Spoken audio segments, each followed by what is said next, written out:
Welcome to another edition of Graham's Gallery, the comprehensive, in-depth television journalistic piece where we ask the wrestlers of today the tough questions, the ones you yourselves would like to find out. And today's guest is none other than the very controversial and colorful Muhammad Jihad Saad. And with him, apparently, a newest addition to the Saad family. I take it this is Mrs. Saad. That is right, Mr. Graham. This is my beautiful wife, Samira. عدي على الأرض. وقت بقول لك عدي على الأرض، عدي على الأرض، فهماني؟ أحسن ما كسر راسك إسا يا كلبي.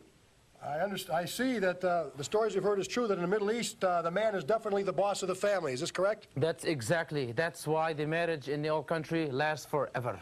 Because the man is the boss and the wife listen. She knows when to listen, when she has to listen. How long was your engagement? I mean, how long did you know? Was it 2 years, 5 years? We had the marriage and I met her the same day. My dad picked her up for me because I was getting sick and tired of the American women. They're for sale. Anybody can buy women. I could marry an American woman, come back the next day, and she's gone. But not the Arabic women. My dad picked her up with me. He sent pictures from the old country to this country. A while back, when I looked at her pictures, I fell in love. I says, Dad, I have to marry her right away. And I did. And I am the most happiest man in the world right now. And so is she. She has to be proud to be married to Muhammad Jihad Saad. Well, I'm sure she is. I mean, you are a legend in your own country. I understand you're on a first-name basis with some of the hierarchy of the Middle East. People like Nabi Berri, Yasser Arafat, the Ayatollah Khomeini. I'll tell you, they're all good. They all good, very good friends. You know, don't forget Muammar Gaddafi. He's my #1 good friend. I understand. Now, wrestling. You have quite a feud going with several wrestlers, but the one name that stands out is Chris Carter, the spirit of America. We understand that you and Chris Carter have been having fantastic battles all over the country. Where will this all lead? Well, I'll tell you what.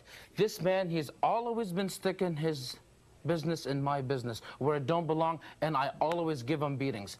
Right? Well, I understand what you're saying. I've given beatings all the time, and I'll tell you what, if he goes very, very far, believe me, I will drop a bomb on him. Well, I understand about Carter because, as you well know, Mr. Saad, I originally started Chris Carter, and as soon as he got a little bit of power, a little bit of influence, he turned on me, and of course, he kept sticking his nose in my business, and of course, I had to give him some good, solid beatings, and I thought he'd learn his lesson. Well, I imagine you did, but believe me, you can count on the second beatings from me. Please, pardon me. Okay. Let me a thought, please.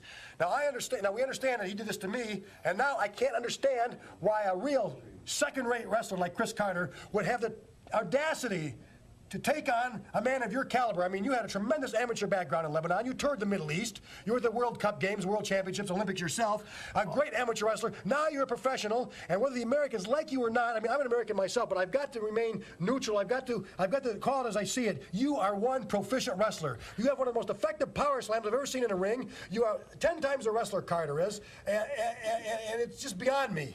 Well, I'll tell you what, not only wrestling. See, I've been fought in the streets of Lebanon for many, many times. Many years I've fought in the streets of Lebanon since I was a little kid. And I'll tell you what, Chris Carter, I want you to look at this right there.